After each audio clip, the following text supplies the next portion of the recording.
Hey, everybody, welcome back to a Subta Friday Live. I am your host, Chris George, co-founder and chairman of Subta. And today we're going to be talking about a subject that I love, which is retention. And we're going to be talking with Casey from Gravy, who's the director of partnerships over at Gravy. And we're going to talk about different ways you can help with retention in-house, as well as looking at ways to do things with third parties. So make sure you stick around for this. Retention is a very important part of your business. We're going to be talking about lots of different tips for that. And so happy to have Casey on. Casey, how are you? Hey, Chris, doing good. Happy to be here. Thank you so much for jumping in. So Casey, I know retention is something that Gravy specializes in. Mm-hmm. And I know that there's a lot of things to be thinking about, especially coming post the pandemic. And there was something that you brought up in our pre-call, which was this pandemic customer and pre-pandemic customer. So before we get into some of the retention things, I want to talk about that. And also, for those of you listening, make sure you drop your questions into the comments so me and Casey can get to them at some point during this live. Again, anything about retention. But Casey, tell me a little bit more about this pre-pandemic versus pandemic customer. Yeah, no, it's an interesting concept. I think when you look at the subscription space, the pandemic brought about a lot of need for convenience. For me, I needed things to show up at my door because, quite frankly, I couldn't go get them. A lot of people are in that boat, right? We were all quarantined. Things that were normally just at our hand day to day were not.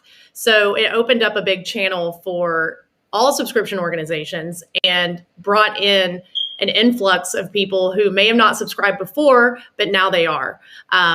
So it's really interesting to look at what brought them there as a pandemic customer, and then looking at what brought your pre-pandemic customers in too, because they're very different. Right. And so is there a post-pandemic customer? I think there will be. I think there will be. And it's going to be interesting to see how it shapes out, because something that we've seen is your pandemic customers, again, the convenience was the big piece, right? Like they needed their groceries delivered. They needed their dog food delivered. They needed to have new streaming services. So it'll be interesting to see how it shapes now that people are itching to get back out and do things, but so used to the convenience of having things at home and so just on demand and available. And then again, remind me, the pre-pandemic customer is who? Somebody that was already used to that sort of convenience, right? Right. So anyone who already bought into that subscribe and save model, already bought into, like if you think about a Birchbox, for example, they are someone that wanted those tools, wanted those products before they really needed to go out and get them. So it's interesting how different I think that they are. Yeah. And so then what's critical is the retention on the pandemic customer, right? And we know that retention comes in a few forms, which is like the involuntary and the voluntary. And I think that some of the, especially the earlier stage brands, they're so focused on acquisition and they don't put enough focus on the retention. Right. And we both know how important, to me, it's just as important, right? Like that department should be just as big. Right. And it's always cheaper to retain a customer than it is to get a new one. And we know that retention comes in a lot of different factors and a lot of different fashions. And there's things you can do in-house, right? Or you can work with third parties. For those listening, let's start to talk about some of the things you see that work really well for brands that want to sort of maximize their retention in-house. For brands that are looking to do it in-house, and I think, honestly, starting in-house is a great way because you already know your messaging, right? You know what kind of marketing tactics you use to get them into the funnel, to get them to convert past the paywall. Keep that consistent. So if you had a salesperson who was reaching out very often, keep that up. Or if you are offering them all of this extra value before they even purchase, you're giving them free resources, you're giving them free tools, keep that coming, because once they subscribe, where you're going to see some of the churn is, and this is voluntary churn, this is not the ideal one, but if they feel like they're not getting the right value. So you want to keep that going. And in terms of going after the retention strategies, obviously being proactive is the best way to do it, right? Mm-hmm. Create those feedback loops with your customers, know what they're thinking, know what they like about your product or your service, and hammer that home. And on the involuntary side, right, you can't really expect that. And it's an unnecessary evil, but it hits us. And there are ways that you can build stuff out in house to go ahead and go after those. So you can set up automated email sequences. If their payments are failing, you can reach out to them, ask them to update them. I think another really great way to retain your customers on the front end is make it easily accessible for them to log in and see their information. Even if it's not necessarily, if it's a box that you're sending and they wouldn't need to log in, at least make it possible so that they can go in, they can change their account information if they need to, they can talk to support. Just make it super, super easy. And wherever your customers are living, live there. So if you have a Facebook group that is like the mecca of conversation, have someone in there 24/7, have them watching and seeing the comments and interacting with customers. It just goes a long way, right? You make them feel valued. And it's a great way to kind of kick off that retention on the front end. And it's probably important too that if you're sending an email out for somebody that's credit cards involuntarily didn't go through, have like a link, right? Like right to their account info page so they can just like make that update. What are some more things that you've seen some brands do? Like whether it's call the customer, send out a text message, what's the cadence look like? What are you seeing there?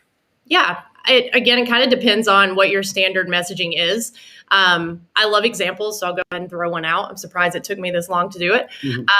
But I'm subscribed to Verb energy bars. And if you're familiar with them, they basically have a monthly energy bar subscription. But when I signed up for it, they immediately went to text message. Every bit of contact had been through text. And it just so happened that my card expired a couple months ago. So I had to go through the process of what it looked like for them to reach out. And at Gravy, that's what we do. So naturally, I didn't say anything. I wanted to see what happened. But they text me and they sent me a link. They said, you can update it here. And so keeping that same medium of communication, so it's just as simple for your customers to go do it. And I think your point, again, having that link that they can go straight to it on their own. That's just such a big part of it in terms of trying to make it so you don't want to continue to wait. You don't want to get a week out, 14 days out, 30 days out. You want it to be instant and quick, and you want to be on top of it so that they can go ahead and update. You basically have no hiccups. Yeah. How many reminders, like how many emails do you think should be good to send out? Have you seen brands that call the customer? Also retrying the credit card. Is it like good idea to retry it on the 15th and the 30th or on Friday? Right. Like, what does that look like? Yeah, definitely. Well, what we do at Gravy is actually the 15th and the 30th, we call them push days. So every Friday, every 15th, every end of the month, we are pushing payments through. And obviously we'll kind of change that scope depending on who we're working with. But for the most part, right, I mean, think about being a consumer.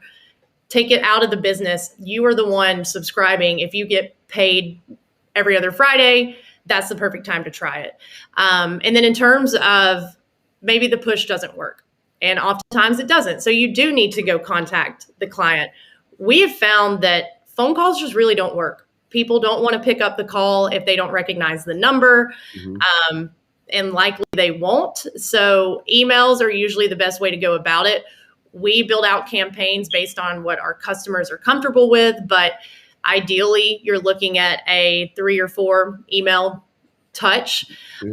Something that's really important too with that is making sure that you're not sending HTML based emails. Interesting. So, anything that could possibly spam. Yeah, it can.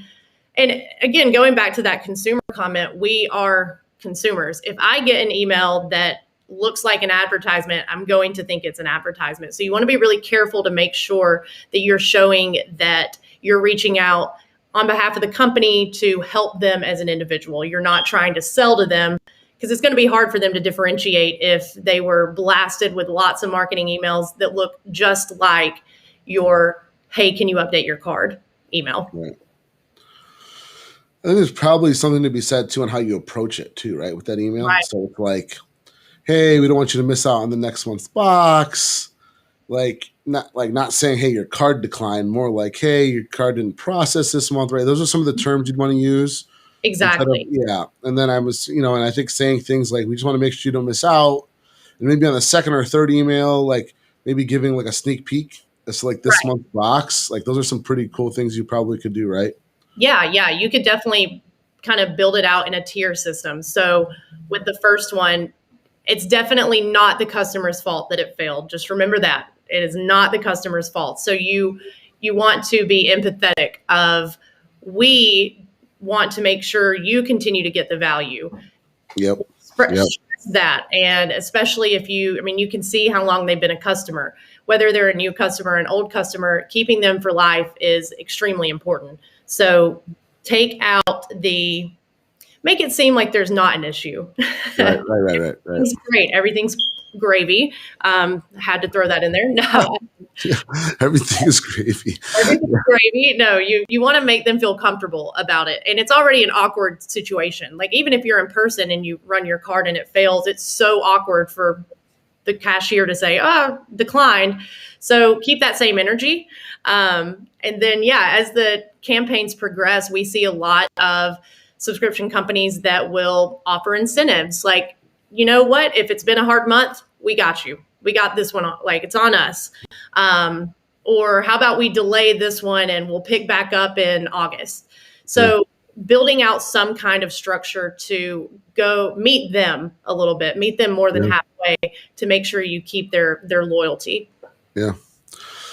And so I assume, depending on the size of your business, like a lot of the stuff can be managed and done. But as you start to grow and scale, it gets more difficult to send out that many emails, send out that many phone calls, or that many text messages. So a third-party app can help with this stuff, right? And so whether it's Gravy or somebody else, tell me a little bit about, like, one, how do those brands typically charge? And two, what should they look for with a third-party recovery system? Yeah. So typically, I'll start with your second piece, kind of what you should look for. Again, I'll go back to making the decision on who you want to use as a third party based on some of the tactics you already use in house. So if I'll use Verb Energy again, they use text messages. So you want to find a third party that can accommodate that and that can take on that part of your brand and act as that extension, whether that's automated or if it's a person doing it. Either way, you want to make sure that it fits into what your customers are used to experiencing. And there are plenty of automated tools out there where you can set up emails that just go out, and you can sync it to your Stripe account. It'll send on your behalf. At Gravy, we do more of a personalized approach. So we actually have humans who are sending those emails. They are templated. We do have some stats and everything on what works. So we'll use those. But at the end of the day, there's still an individual person going out after that. But yeah, just thinking about what makes sense to your brand. If it doesn't fit, it doesn't fit. Right. And when you're looking at those, for the most part, most of the recovery systems that you'll come across are pricing based on your failed transactions. So some do that on a commission base where they, like a Stripe, they take a percentage of whatever they recover. Some are flat fee. So it just depends on your business model and what you're comfortable with going after. Yeah. But it's such an important piece. And then that replaces an employee that you might have to pay. Exactly. And I remember, so when we had the Gentleman's Box, we had a pretty robust system for retention on Involuntary. So we would send an email out. We would try the card. We would call them. We didn't have the ability to text message. And we didn't have the authorization of text messaging, but we would send an email out, call them, retry the card, and we would do that twice, that process twice. And we saw a 60 to 65% recovery. And we hadn't done that for 2 years. So it was a huge effect on our business, getting those customers back. So I can imagine how critical that could be. What would you say? And it sounds like, I think I know how you're going to answer this question, but to start off, right, somebody's trying to build out a new recovery system, a new retention system. What's the first thing they should focus on? To start the recovery instantly, they're going to start to see an impact even before Like, look, finding a third party might take 30 to 60 days. What's the first thing you might recommend that they do that would have an instant impact on their business? This is going to sound crazy. Talk to them. Yeah. Literally pick up the phone and talk to them. Yeah, that's really good. It's just, I like it. Yeah. The relational aspect. Yeah.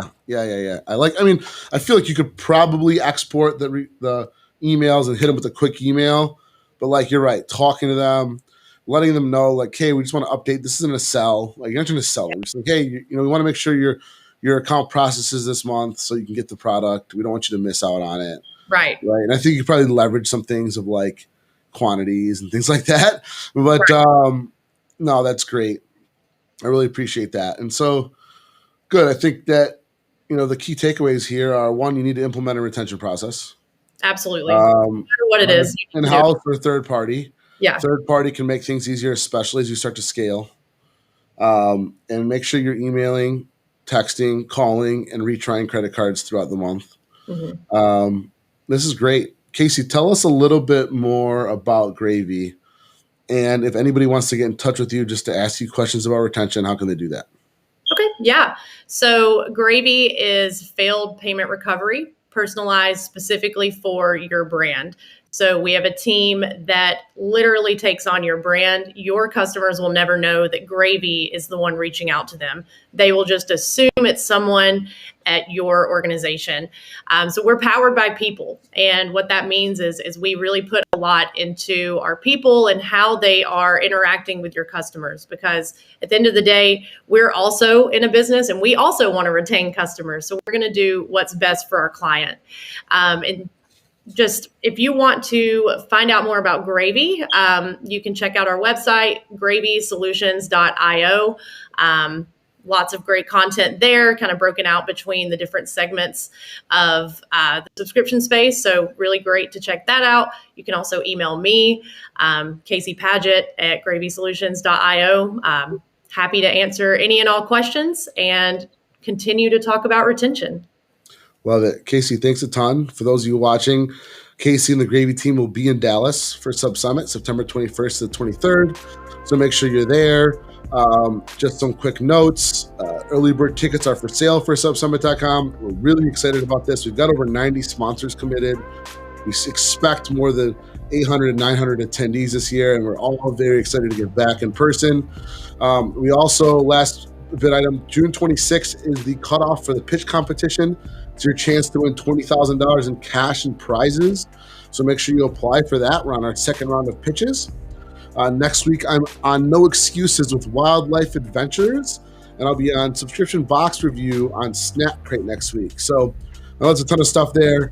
If you have any questions after this, please feel free to drop them in the comments or reach out to myself or Casey. Casey, thank you so much for your support to Subta and being a great partner. Looking forward to seeing you in September, and hope everybody's got an amazing weekend. Thank you, everybody. Thanks, Chris. Thanks, Casey.